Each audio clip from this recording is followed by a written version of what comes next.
Friends, இப்போ நம்ம விஜய் மல்லி ஸ்டோரியில் வந்துட்டுமே யாருமே எதிர்பார்க்காத அளவு தான் இந்த விஷயங்கள் வந்து நடந்திருக்கு அப்படின்னே சொல்லலாம். கடைசி வரைக்கும் ஏதாவது ஒரு ட்விஸ்ட் வரும், எப்படியாவது மல்லி அங்கே இருப்பாங்க அப்படின்னு தான் நம்ம எல்லாருமே எதிர்பார்த்தோம். ஆனால் அது வந்து நடக்காமல் போயிடுச்சு அப்படின்னே சொல்லலாம். கடைசி வரைக்குமே வெண்பா வந்து வெறுக்க வைக்கணும் அப்படிங்கிறத அவங்க டார்கெட்டாக வச்சுருந்தாங்க. அதே மாதிரியே வெண்பா வந்து ஐ ஹேட் யூ மல்லி அம்மான்னு சொல்லிட்டு மேலே போயிட்டாங்க. அதுக்கப்புறமா வந்து தான் இவங்க ஃபேமிலி கூட மல்லி வந்து பேசுகிறாங்க. நான் சொன்ன மாதிரியே வெண்பா வந்துட்டு அம்மாவையும் வெறுத்துட்டா, என்னையும் வெறுத்துட்டா, இப்போ சந்தோஷம் இல்லை அப்படின்னு சொல்லிட்டு போதும் பெண்ணை சித்திக்கிட்ட சொல்கிறாங்க. அது மட்டும் இல்லாமல் விஜய் சார் என்னோட அக்ரிமெண்ட்டை பொறுத்த வரைக்கும் நான் பண்ண வேண்டிய விஷயங்கள் எல்லாமே பண்ணிட்டேன், நான் போகிற விஜய் சார் அப்படின்னு சொல்லிட்டு அங்கேருந்து கிளம்புறாங்க அப்படின்னே சொல்லலாம்.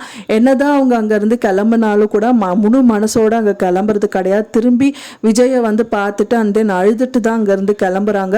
அது மட்டும் இல்லாமல் அவங்க அண்ணா வந்து ஆட்டோவில் வெயிட் பண்ணிட்டு இருக்காரு.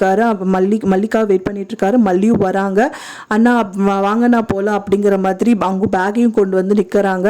அது மட்டும் இல்லாமல் வந்து பார்த்தீங்கன்னா அதோட விடலை அவங்க பாபு அண்ணா. வீட்டுக்கு வந்தோடனே ஒரு குடம் தண்ணியை வந்து மல்லிகையோட தலையில் ஊற்ற சொல்லி அவங்க அண்ணி கிட்ட சொல்கிறாரு, அதாவது அவங்க பொண்டாட்டி கிட்ட சொல்கிறாரு. அண்ட் தென் வந்து அவங்க பொண்டாட்டியும் வந்துட்டு அதாவது நாகும் வந்துட்டு ஒரு குடம் தண்ணி வந்து மல்லியோட தலையில் ஊற்றுறாங்க. அதுக்கப்புறம் வந்து இத்தோட வந்துட்டு அந்த வீட்டுக்கும் உனக்கும் இருக்கிற ரிலேஷன்ஷிப் எல்லாமே முடிஞ்சுதுமா அப்படின்னு சொல்லிட்டு அவங்க அண்ணா சொல்கிறாங்க.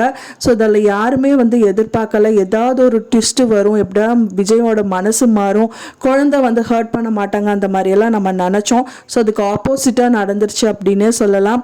மல்லி வந்து அந்த வீட்டை விட்டு நிரந்தரமாக பிரிஞ்சு வந்துட்டாங்க. போதும் பெண்ணை சித்தி அப்பா போய் தொலைஞ்சா அப்படிங்கிற மாதிரி ரொம்ப சந்தோஷப்படுறாங்க. ஸோ கண்டிப்பாக அவங்க பிரிஞ்சிருந்தா கண்டிப்பாக ஏதாவது ஒரு மாறுதல் நடக்கும் அப்படின்னு தான் எதிர்பார்க்கப்படுது. கண்டிப்பாக சேஞ்சஸும் நிறைய நடக்கத்தான் இருக்குது. இதுக்கப்புறம் விஜய் தனியாக இருந்தால் மட்டும்தான் மல்லியோட அருமை தெரியும் அப்படின்னு தான் எதிர்பார்க்கப்படுது. என்னதான் ரஞ்சிதா வந்து ரொம்ப நல்லா பார்த்துக்கிற மாதிரி வெண்பாவை பார்த்துக்கிற மாதிரி நடிச்சா கூட அவங்களோட சுயரூபம் வந்து எப்படியும் விஜய்க்கு தெரிஞ்சிடும். அவங்க ஏதாவது வந்து ரூமில் நின்று பேசுறது செய்யறது எல்லாம் கேட்க தான் போகிறாங்க. அது தெரிஞ்சது அப்படின்னா மல்லியை கண்டிப்பாக கூட்டிகிட்டு வந்து வச்சுப்பாரு அப்படின்னு தான் எதிர்பார்க்கப்படுது. நீங்கள் என்ன நினைக்கிறீங்க அப்படின்னு சொல்லிட்டு எனக்கு மறக்காமல் கமெண்ட்டில் ஷேர் பண்ணுங்கள் ஃப்ரெண்ட்ஸ். நான் சொன்ன இந்த தகவல் உங்களுக்கு பிடிச்சிருந்தா மறக்காமல் லைக் பண்ணுங்கள், ஷேர் பண்ணுங்கள், கமெண்ட் பண்ணுங்க. மேலும் இன்னொரு மல்லி சீரியல் அப்டேட்டோட நெக்ஸ்ட் மீட் பண்றேன். தேங்க்ஸ் ஃபார் வாட்சிங் மை வீடியோ ஃப்ரெண்ட்ஸ். நெக்ஸ்ட் வீடியோல பார்க்கலாம்.